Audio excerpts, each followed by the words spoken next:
it's my honor and privilege to welcome you to yet another edition of the BW Dialogue on Leadership. Today we have Padma Shri Dr. BVR Mohan Reddy talking to us. He's a celebrated entrepreneur. He is the founder and executive chairman of Scient. He's the former chairman of NASSCOM and former chairman of CII for Southern Region. He's on the board of many educational institutions. He's a philanthropist and he continues to make an impact to many lives.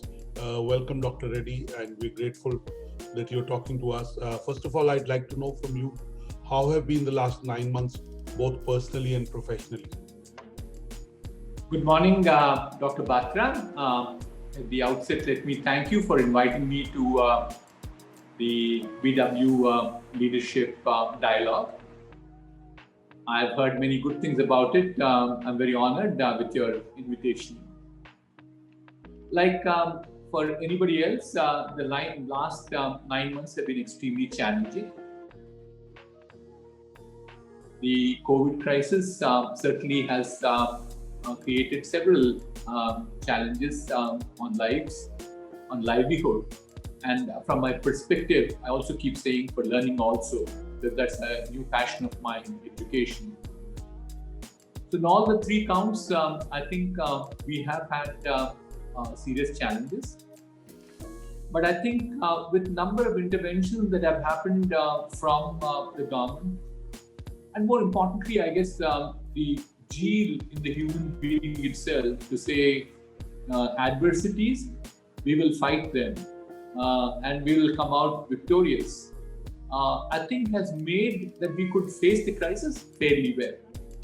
We could have had an element of luck because I think the COVID did not bother us as much as it has bothered several other nations in the West. So maybe it's to do with our climate or the geography and so on and so forth. So to that extent, we were a little lucky. But all the same, I think a lot of actions have been done by several stakeholders. And the end result is that we seem to have come out reasonably well. But you could never say that till you completely come out. And completely coming out is not, I think, is the near horizon. Because I'm sure we're all hearing about a second wave coming in. We also do not know the complete efficacy of the vaccine that is coming in the sense that whether it will be for 6 months, 1 year, 2 years. Some are saying 2 years, some are saying one year, and so on and so forth. So it is challenging time, and the way in which I think people have come out with challenging times, and I always keep remembering there's this interesting story called the Stockdale paradigm. Admiral Stockdale was a fighter pilot in the Vietnam War on behalf of the United States, and he was shot down. And he talks about the way in which he survived 7.5 years as a prisoner of war is primarily by saying that he had fathomed the complete realism of saying that we live in an uncertain world, extremely excruciatingly painful world that he lived in Vietnam.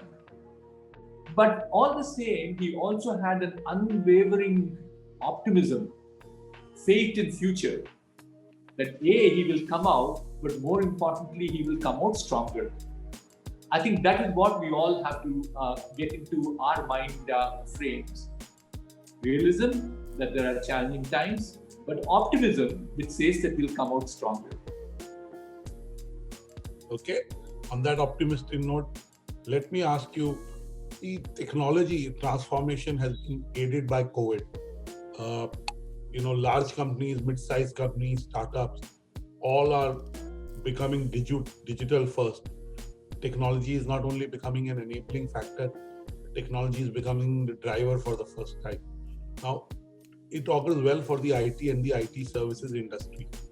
Do you see that in some way COVID will help the IT industry go to a level which it would have normally done in 5 years or 10 years?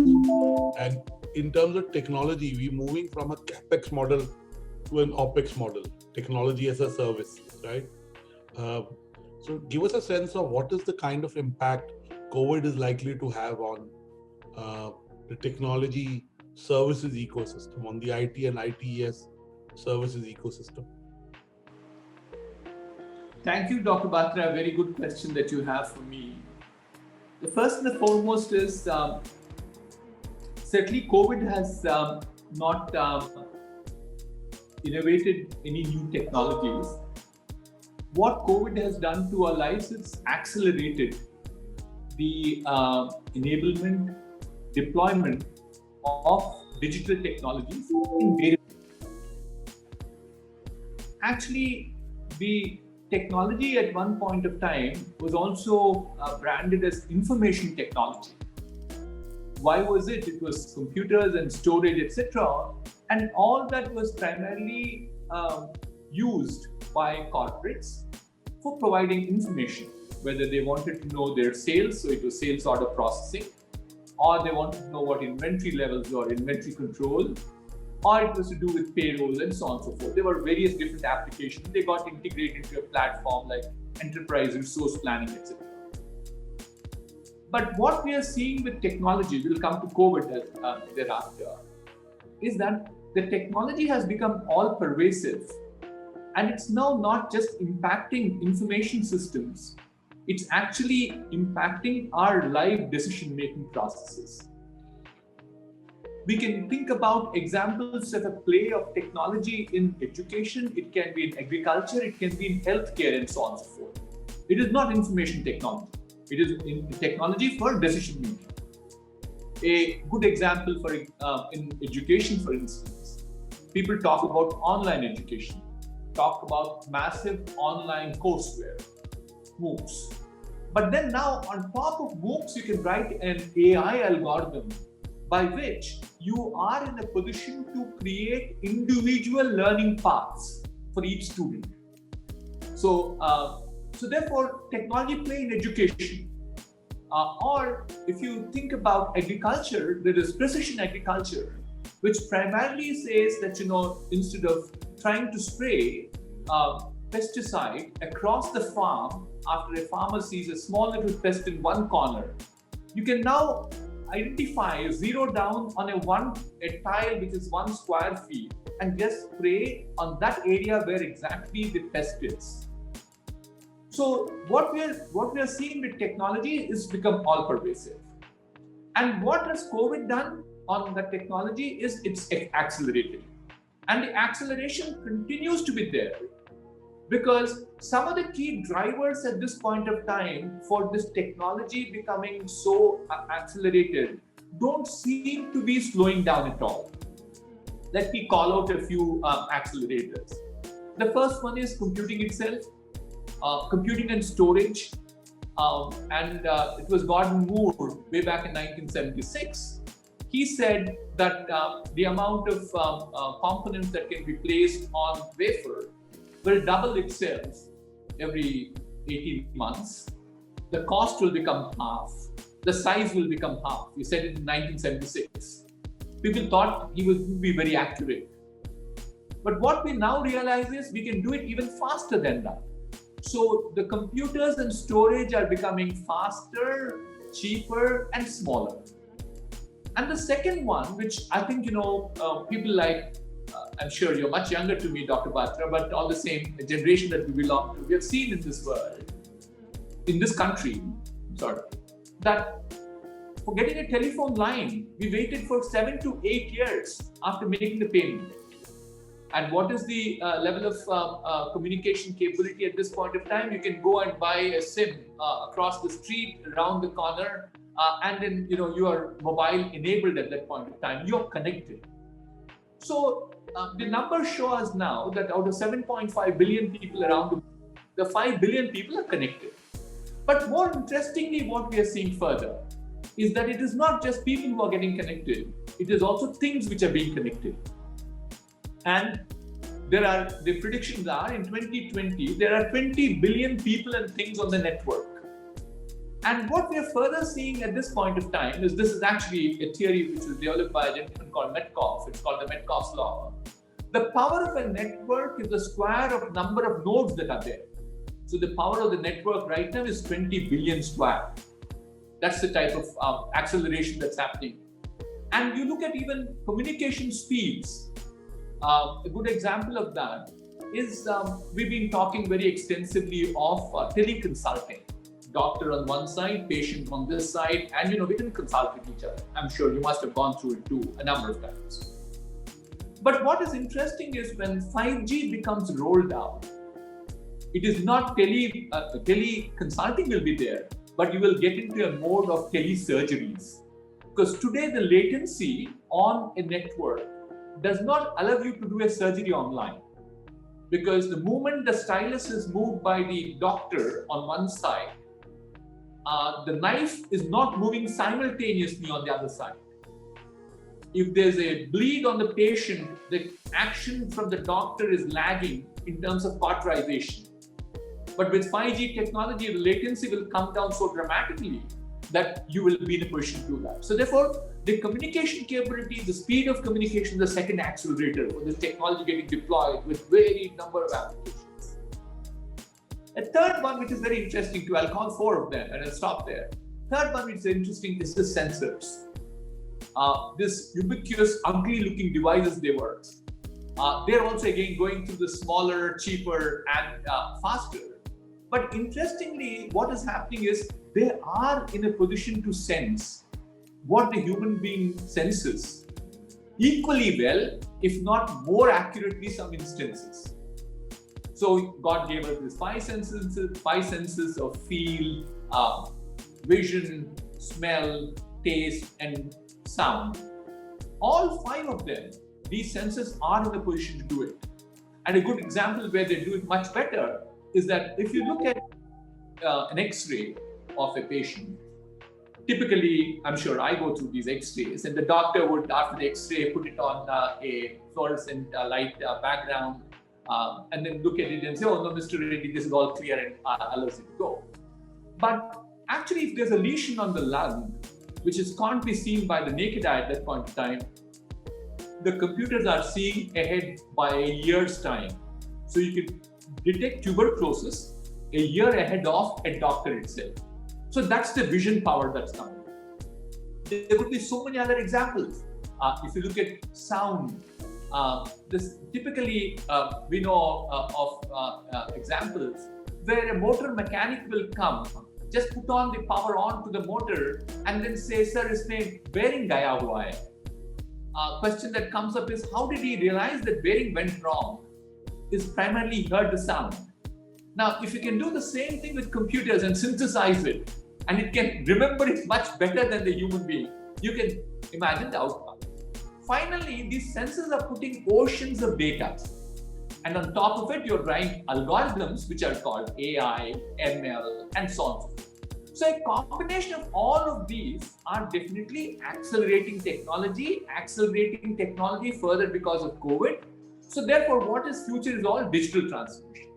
But to the point you talked about, Dr. Batra, on the OPEX versus CAPEX model, I think certainly there's a change. But the good news is that people are always have sized up to new business models. Now, cloud-based services, you don't need to actually do all the investments too. There are cloud service providers who are putting the investments on the cloud in terms of hardware. And what you're doing is your investments are more on the software part. So I am not honestly very concerned about the change in the business model. Actually, the COVID has brought in some more very positives to this IT services business. The key thing is that we all had, including me, I will openly admit, suffered from a myth called working from home was not possible. And a lot of issues associated with it. Whether it was information security, whether it was cyber security, whether it was associated with privacy, productivity, and so on and so forth. All those have been shattered by COVID-19. Now we are convinced that, look, there are some interventions that are required, no denying it all. But with those interventions, we are in a position to secure our information, secure our data. We are in a position to get the right privacy and so on and so forth. So therefore, what would happen is, from a situation people said, look, I need on-site resources. the customer would say, I don't need on-site, but this resources can be anywhere. Actually, the new paradigm or the new normal we're talking about is not work from home, it is work from anywhere. You can be anywhere. You can be sitting in your car and you're still doing the work if you have the connectivity. So therefore, there are some shifts that will happen because of COVID-19, but nothing detrimental.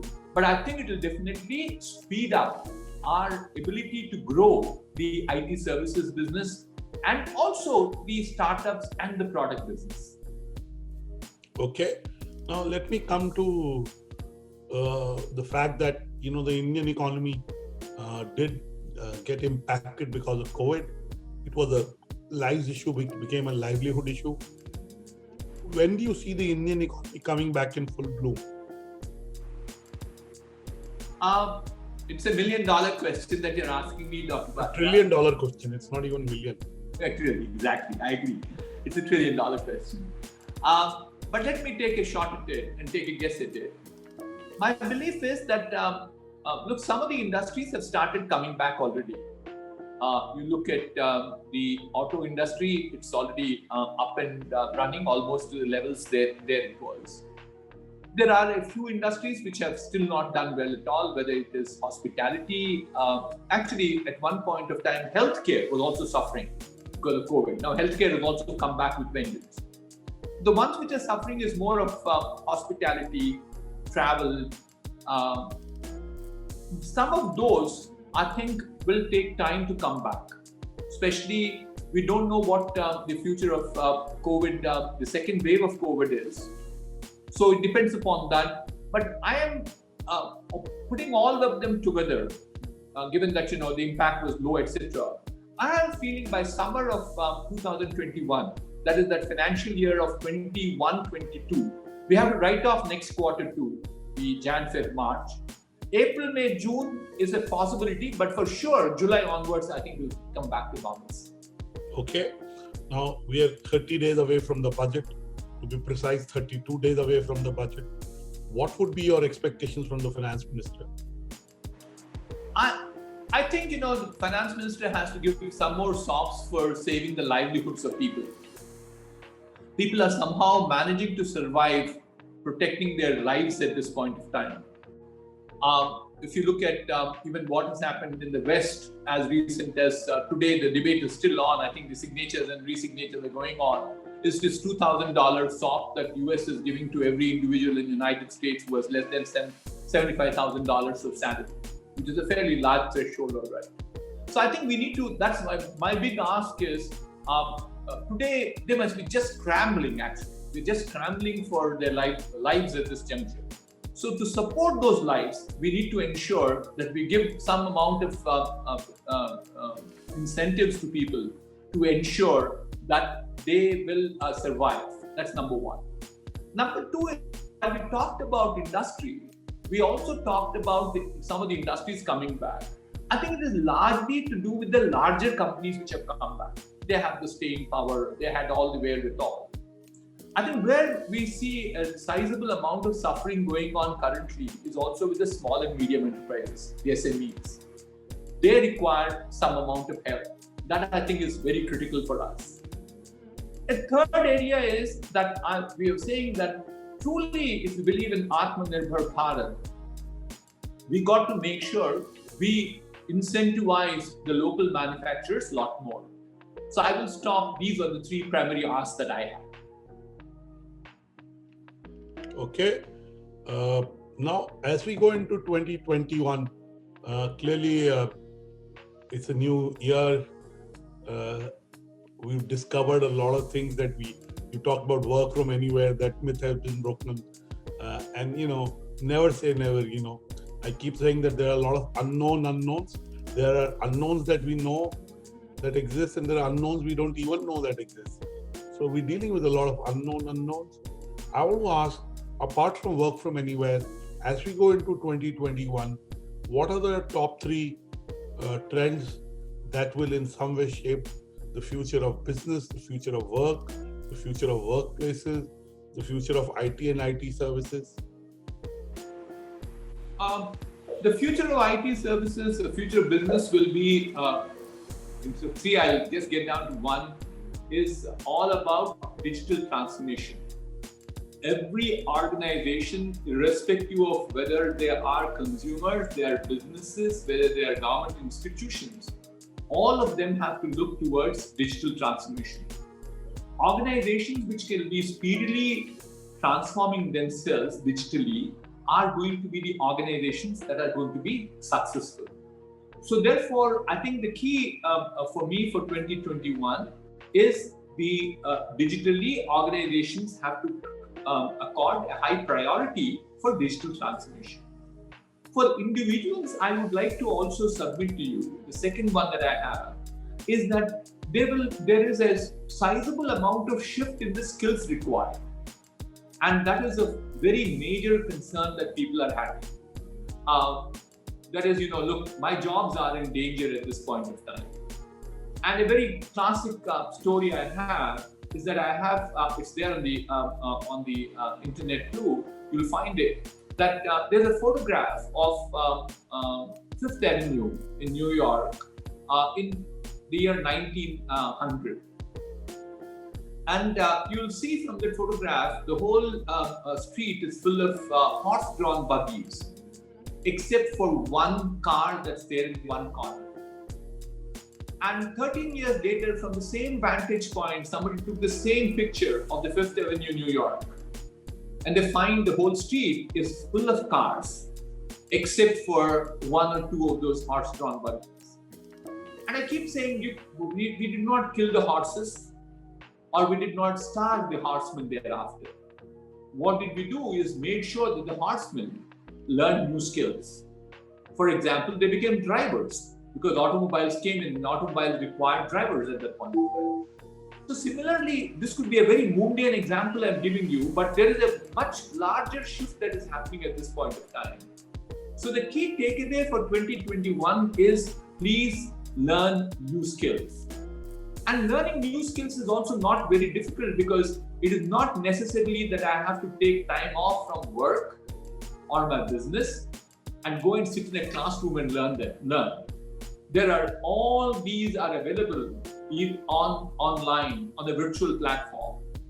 I've even actually seen a chemistry laboratory on a virtual platform, which to me was much more real than what would happen in real time, with more amount of safety. It does not require to have, you wearing gloves and so on and so forth. All that was taken care of. So therefore, the second point I'd like to say is that people have to make sure that they earn new skills. And the government is also doing a number of initiatives on that. A third one is that as much as I say digital transformation, people have to open their minds and start looking at where can we use this technology. I have given you an example of agriculture. We talk about healthcare. Amazing, absolutely. Some of the startups are coming up with these ideas. But my request is these startups have to be promoted much more with technology.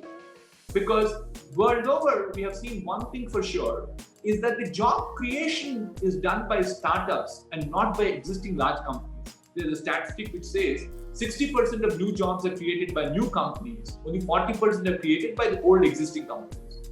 So the end result is what we think is that unless we promote entrepreneurship, we can't absorb this million people that are coming into streets of India every month, or approximately say 10 million people every year. And demographic dividend tells us we'll put 100 million people in for jobs in the next 10 years. So my takeaways are digital transformation, future skills are learning better skills, and the third one is entrepreneurship. Thank you so much. My last two questions to you. One is about education. You already alluded to learning and education, and there is this emergence of a hybrid model, a mixed model, on campus plus off campus, education. Give us, what is your sense? Do you think the campus of the yesteryears will be a thing of the past in the future? Or do you believe the education will still have to be on campus and led by digital tools? What's your sense? We all believe, Dr. Batra, that they will migrate towards a hybrid model.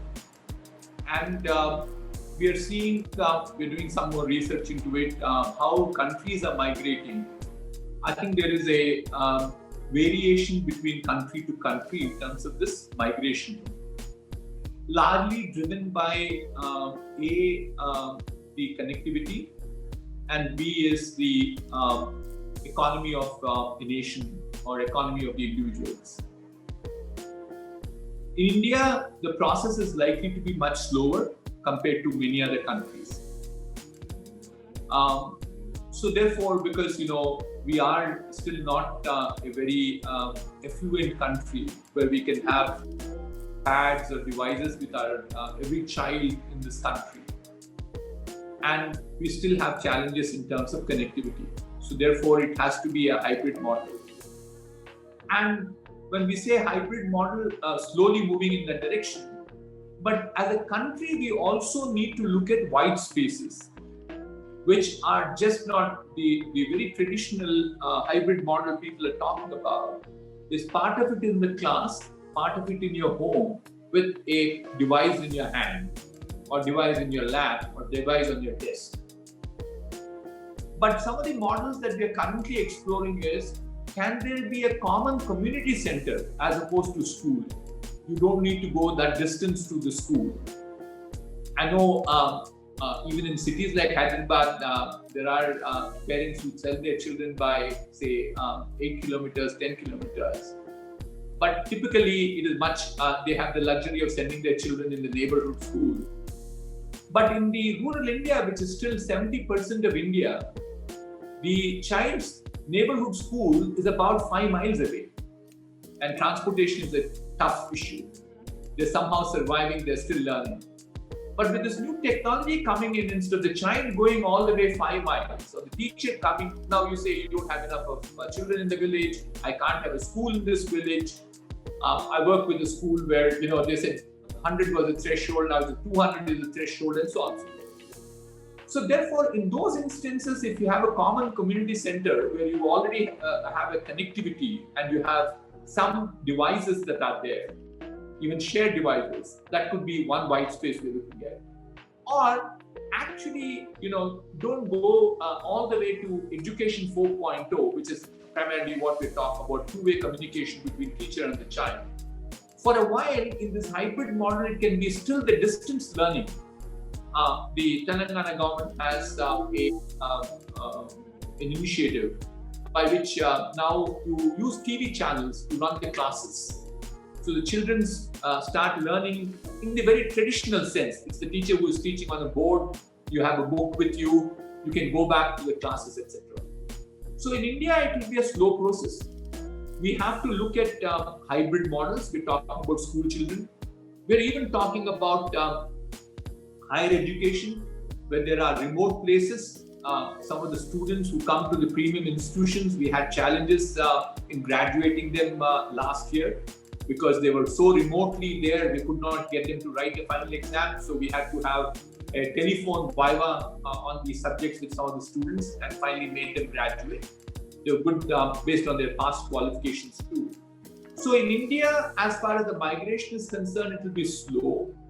And we will have to do a lot more innovation in between to ensure that we could probably address some of the challenges we have in terms of communication and devices. Okay, my last question. Of course, we now know in 2020, as we move into 2021, that every business needs to be a social enterprise. Every business needs to have a social impact. Philanthropy has taken a new meaning. Give us a sense of what is your thinking on making a social impact and on philanthropy as we go into 2021? Good question again, Dr. Batra. Thank you for asking that. I think certainly the meaning of life has emerged in a different perspective after COVID. How dear life is, all of us have recognized. If people have not recognized this, a challenge, all right. But as a result of it, I think the philanthropy, the social innovation, social entrepreneurship, corporate social responsibility is certainly increasing. We're seeing signs of it very well. And the other very interesting observation I have is that in addition to the CSR as such, corporate science say that I have a social responsibility. I set apart some 2% of my profits for CSR. We are seeing a large momentum in volunteerism with the employees itself. And this was pre-COVID, post-COVID is increasing. I did a back-of-the-envelope calculation for my own organization. Roughly our budget for CSR is between 8 to 10 crores, 400 crores of PBT we have. So therefore it's about 8 to 10 crores. And the volunteerism that is going in today, and I calculated what does it mean in terms of money if I were to be paying them, is also another 8 to 10 crores. So which means effectively it's not 2% any longer, it's 4%. And these people are very serious, very committed in terms of bringing about a change. They actually participate in schools, most of the volunteers that we have. So therefore, I think people have started realizing what life is all about, how valuable life is. So volunteerism is one thing. And the second one is, to me, philanthropy is very important. We certainly have religion playing an important role. Our philanthropy is very important. Religion taught us too. We got to share with others and so on and so forth. But while we share, I think the only caution I have is that given there is also so much to do in this nation, can we put our investments which will have a multiplier effect? That is, there's this very old Chinese proverb which says, don't give me fishing rod. Don't give me fish, don't give me fishing rod, but teach me how to make those fishing rods to make sure that I will have the whole village catching fish and feeding themselves. So we have to make investments in areas which are like making the fishing rod, which has to have a multiplier effect, is what my last comment will be on the CSR. Thank you so much. We wish Cyient and we wish everyone associated with you a great 2021, and we look forward to having another detailed chat with you in 2021. Hopefully things will be better and we'll be well on our way to recovery in all aspects, both from Corona and from the economic impact that Corona has created unwittingly in a negative way. So we wish you luck, and I'm sure you will contribute to India's growth through what you do and with your endeavors in education, philanthropy, and in providing jobs. Thank you for talking to us, Dr. Reddy. We wish you a great 2021 and look forward to more conversations sooner. Thank you. Thank you very much, Dr. Batra. We wish you all good luck in the coming year too. We wish you health and happiness. Thank you very much. Thank you.